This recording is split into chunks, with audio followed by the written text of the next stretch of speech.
They say justice is blind. But what if it's not blind at all? What if it's motivated by money? Imagine a world where every time someone is locked up, someone else gets richer. That's not fiction. It's a disturbing reality of private prisons.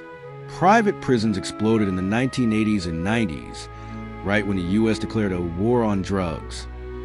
These prisons were sold to the public as cost-saving alternatives to overcrowded state facilities. But behind the promises was something far darker, a system that thrives only when more people are incarcerated.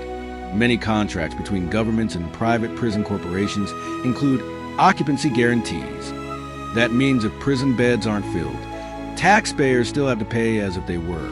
Imagine that, your freedom becoming someone else's profit margin. To maximize profits, they cut costs wherever possible.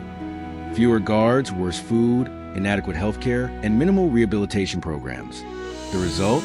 Higher violence, more suffering, and people leaving prison even less prepared for society than before, feeding right back into the cycle of incarceration.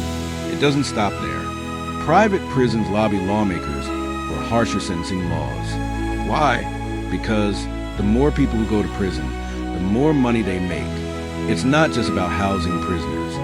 It's about creating them. One infamous case? In 2011, 2 Pennsylvania judges were convicted for taking millions in kickbacks from private youth detention centers. They sentenced kids, some as young as 13, for minor offenses just to keep the beds full.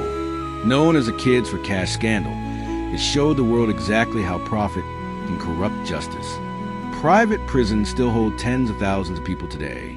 Every inmate becomes a line item on a balance sheet.